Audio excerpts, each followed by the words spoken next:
My family came to Houston in 1911 and started a business in the late 1920s on 1800 Congress, which is just shy of where we are now, as a matter of fact, where Minute Maid Park stands.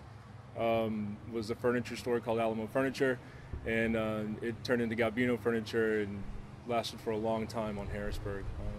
It was a great family business, and I think my family's been serving, Houston since they've been here, really.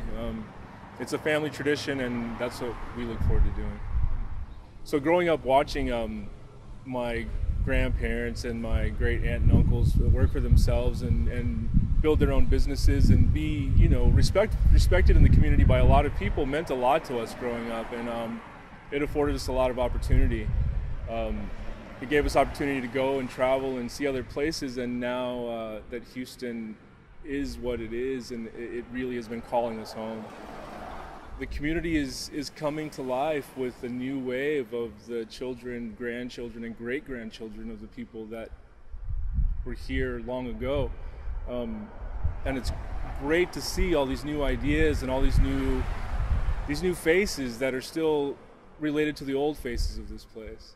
When we walk on the streets and the sidewalks, we can seriously recall our, as children walking down these same sidewalks and streets. And when we look back at the history, we see that our great-grandparents walked on these sidewalks and streets as well.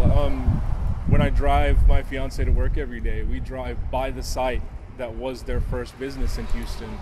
And it was unplanned and unexpected, but one day when we realized that's where we were, it just kind of all makes sense, and it's another one of those things that's calling us to be home. We look forward to opening a restaurant and serving Houston just like our family has for a long time.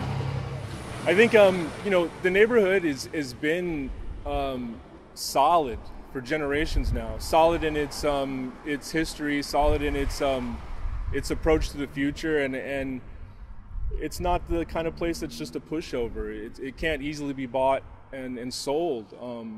People that live here have a lot of pride in where they live and where they come from, and the roots here are deep. Not just for the Hispanic community, but for all of Houston. The history in this part of Houston is the oldest history of Houston, when it was Harrisburg City. These are the roots of Houston here. I think all the businesses that you walk into these days and you talk to them about just what they're doing today, the conversation will easily change to what was happening yesterday, last generation, generations ago. Those conversations are easy to have here because that's where the future takes us to the history of it. This place isn't going to change a lot. It's going to change a little bit, but a little bit of change in this place is huge for the city. It's ready, and so are we.